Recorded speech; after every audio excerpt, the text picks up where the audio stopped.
Hello everybody, good morning, how are you? Olá turma, bom dia, como estão? Espero que bem.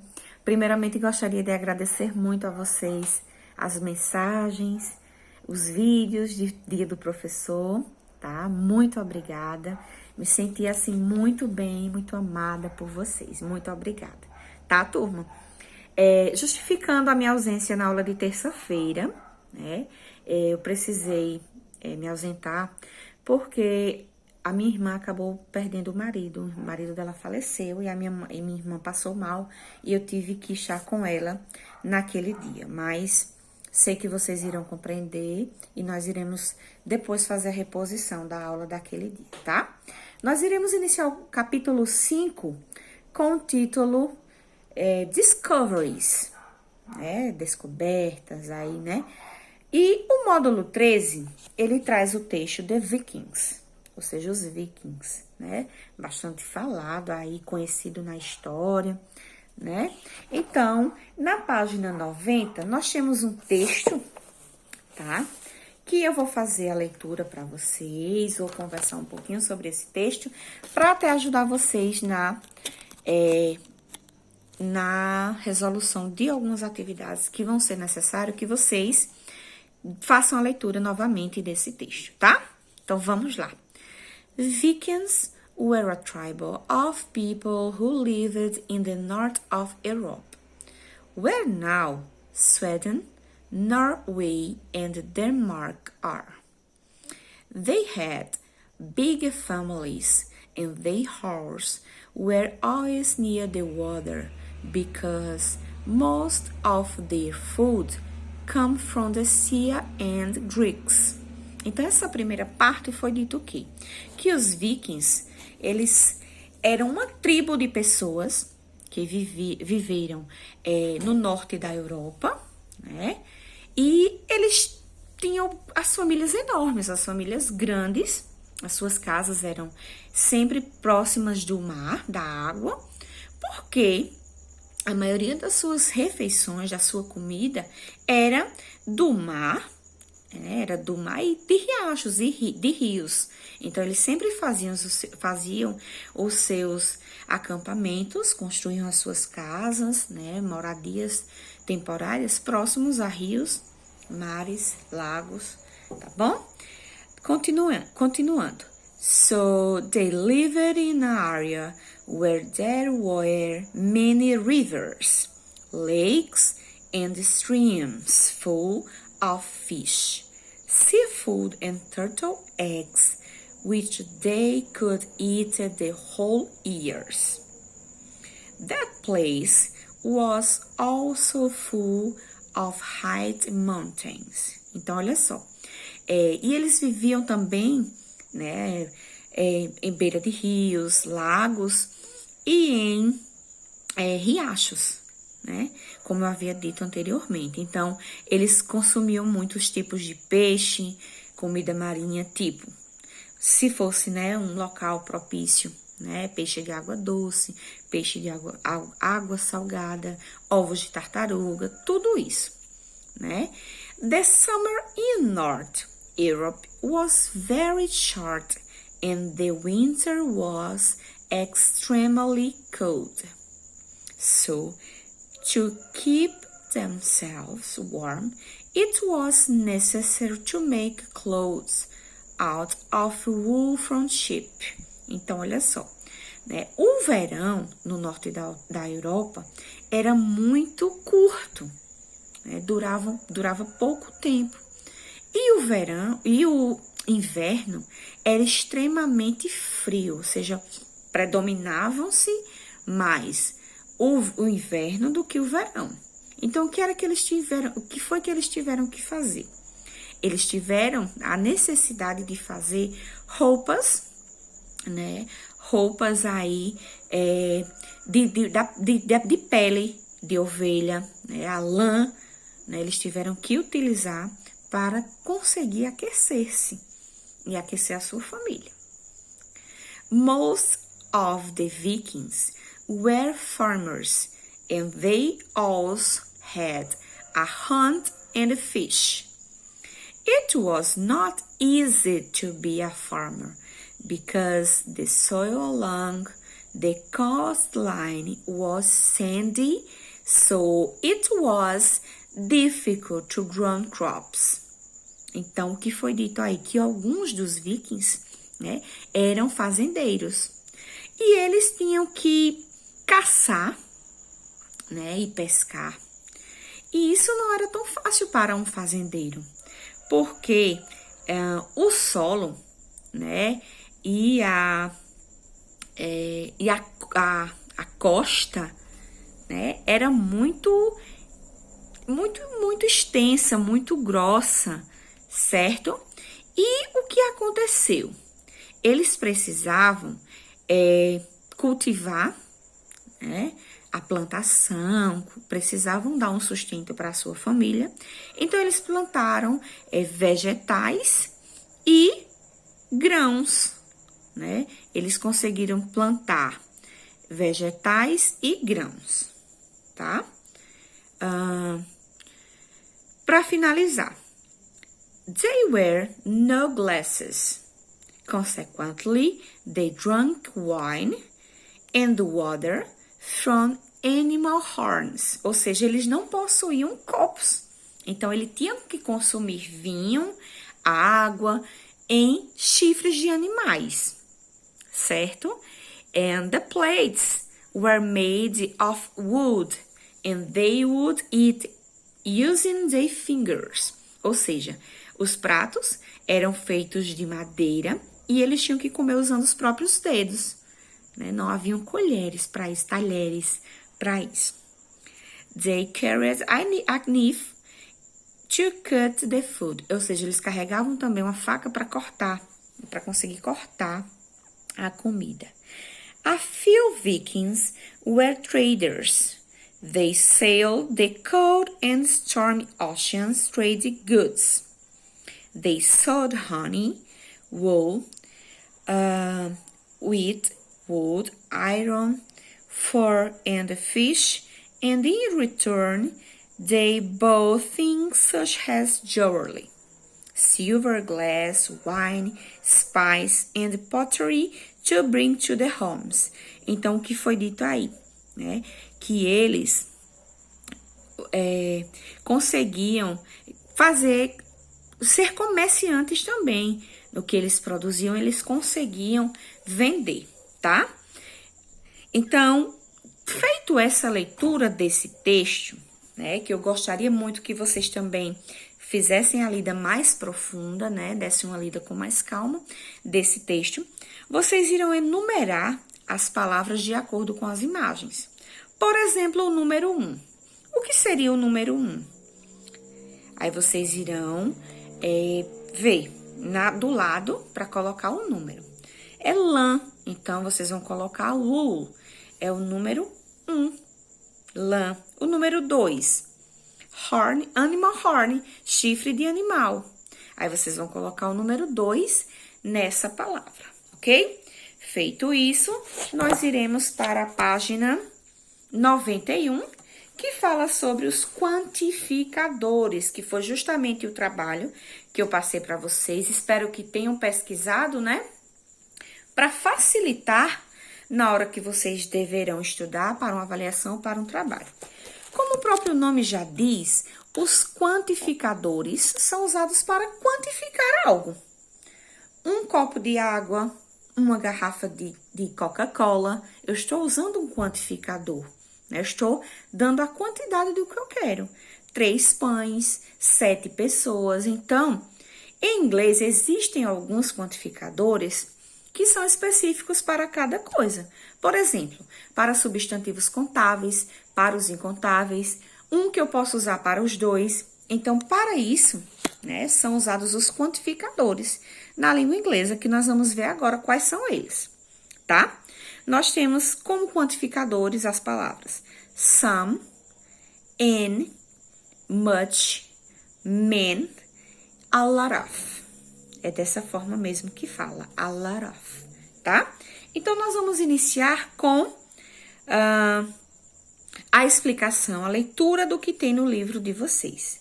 The quantifiers are used to express an amount of something. Então, os quantificadores, justamente como eu disse anteriormente, são usados para expressar uma quantidade de coisas. Ok?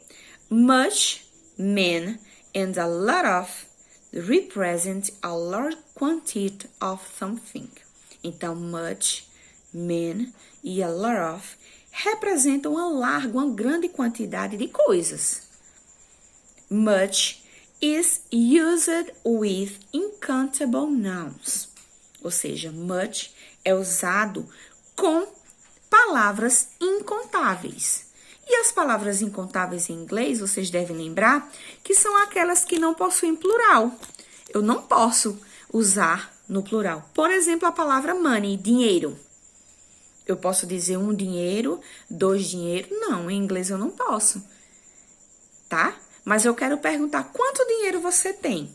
Eu vou dizer, how much money do you have? How much? Olha só, eu usei para falar do dinheiro, perguntar sobre quanto dinheiro você tem. E eu usei much porque é um substantivo incontável. Eu não posso usá-lo no plural. Ok? Many é usado com palavras, com substantivos contáveis. O que são os substantivos contáveis? São aqueles que eu posso classificar, usar no plural. Canetas, livros, casas, certo? Blusas, bolas. Quantas bolas você tem? Eu vou dizer, how many balls do you have? Balls, observem, bolas. Então, é uma pessoa que tem, né, mais de uma bola de basquete, uma bola de vôlei. E eu quero saber, né, quais tipos de bola você tem, né? How many kinds of ball do you have? Quantos tipos de bola você tem, tá? Então, só para recapitular. Much para os substantivos incontáveis, many para os substantivos contáveis, tá? Então, much and many are mainly used in negative and interrogative sentences. Os exemplos que eu dei aqui foram usados para fazer perguntas. Então, eles são mais usados justamente para isso, para fazer perguntas, tá? São possíveis, sim, fazer sentenças afirmativas usando much e many, tá? Mas elas não são muito comuns. Por exemplo, I didn't buy much bread in the morning. Eu não costumo comprar muito pão, né? Eu não costumo comprar pão de manhã. Ó, much. A palavra much foi usada aí porque eu tenho a palavra bread, que é pão. E ela é classificada como uma palavra incontável em inglês.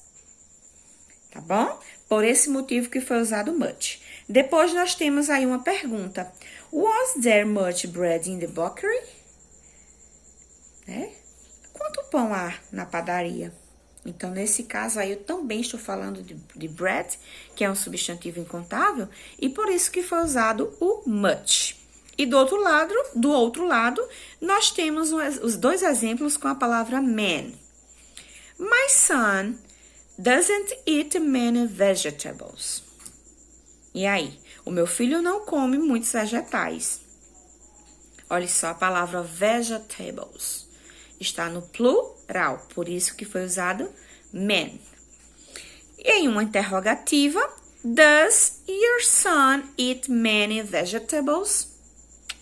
Então, nesse caso, também foi usado em uma forma interrogativa para perguntar se o seu filho come muitos vegetais, tá? Alguns vegetais também podem ter essa classificação. Então, entendido aí o uso de much e many, um para singular, outro para plural.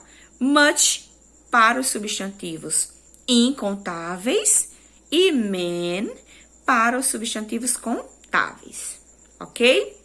Vamos adiante.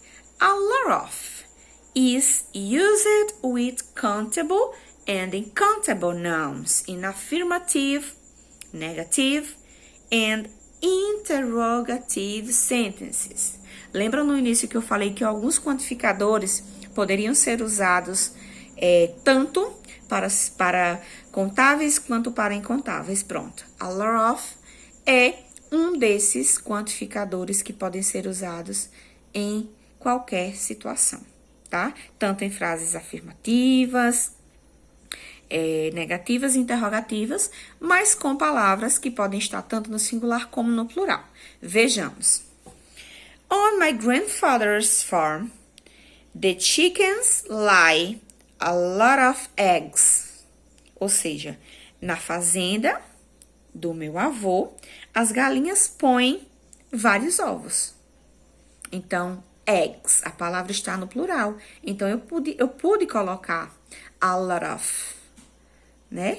Eu estou especificando aí que tanto faz eu colocar se é singular ou se é plural. Se é uma palavra contável ou incontável. E nesse caso aqui, eggs é uma palavra contável na língua inglesa, tá bom?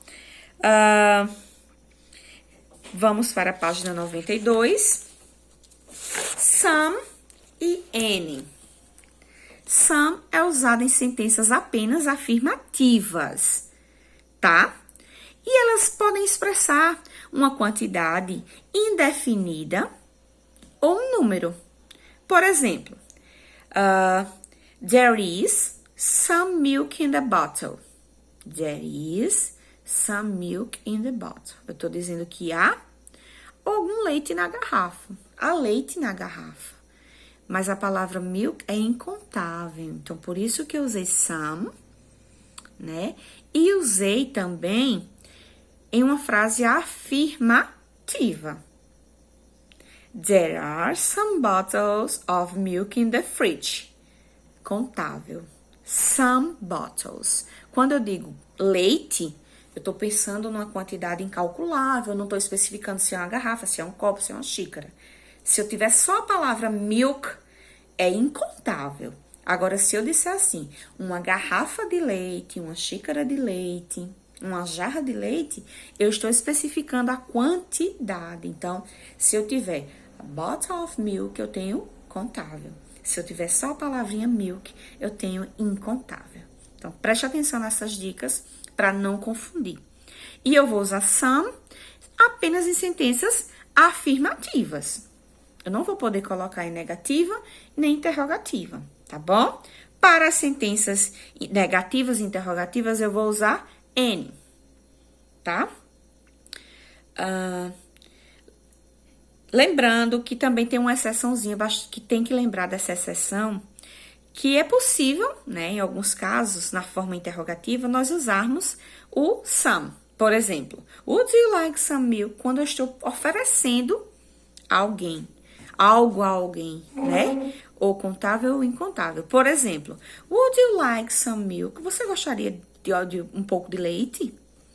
Can I drink some of your milk? Eu poderia tomar um pouco do seu leite? Eu estou pedindo autorização, estou oferecendo algo. Quando for nesse sentido de oferecimento, eu posso usar some, ok? Any é usado em sentenças negativas e interrogativas. Por exemplo, are there any horses in your farm? Há alguns cavalos na sua fazenda? Ou, eu ainda posso responder, né, negando. No, there aren't any horses in my farm. There are lots of sheep. Não, não há alguns cavalos na minha fazenda. Ou nenhum, né? Há algumas ovelhas. Então, observem, certo? Tudo é questão de você observar com mais calma, estudar um pouquinho mais as dicas, né? As regras de cada um dos quantificadores, tá bom? Meu povo, feito isso, eu vou deixar para vocês a atividade da página 100, 101 e 102 até a 7ª questão, tá bom? As páginas 100, ela fala sobre os vikings, né, do texto que eu falei para vocês anteriormente. Vocês vão ler e vão usar os quantificadores para formar as respostas de vocês. Por exemplo, tem a palavra fish, honey, jolly, wine e chickens. What was there in the boat? O que tinha aí nesse bote, né? O que é que você consegue? What was there in the boat? Né? O que tinha aí nesse bote? Você vai dizer o que não tem. Você vai observar o que tem e o que não tem. E aí, usando essas palavras do quadro, vocês conseguem ver peixe nesse quadro? Não. Então, como é que vocês vão montar a frase de vocês? There weren't many fish. Não haviam vários peixes. Certo, turma? Vamos usar com as outras 4 palavras, usando sempre there was ou there were, que vocês já viram isso também, né? O there to be no passado. É importante reforçar isso aí. A segunda questão, você vai colocar as sentenças aí na forma negativa, usando much ou many. Você vai ler as frases e vai colocar aí na forma correta. O número 3 é para você dizer os derivados, tá? Que pertence aí. O que é derivado da vaca? Iogurte, leite, carne, manteiga. E essas palavrinhas estão no quadro. Em seguida, vão fazer a página 100 e finalizar com a página 102 até a 7ª questão. Tá bom, meus anjos? Beijo, espero que vocês tenham entendido. Outra coisa, esse bimestre nós vamos contar as atividades feitas e enviadas para os professores. Portanto, via WhatsApp, não precisa mandar no meu e-mail, porque enche a caixa de mensagem. Eu não consigo ver quem mandou, certo? Então, manda via WhatsApp. Quando vocês responderem, tem até segunda-feira. Cada atividade vai valer uma pontuação. Para quando chegar lá no final do bimestre, eu somar quantas cada aluno fez. Então, por favor, assistam com atenção, se esforcem, se dediquem, que nós já estamos na reta final. E eu tenho certeza que todos serão vitoriosos, tá? Beijos e até a nossa correção desta atividade na próxima terça-feira, através do aplicativo. Bye, bye e fiquem todos com Deus. I love you. Bye, bye.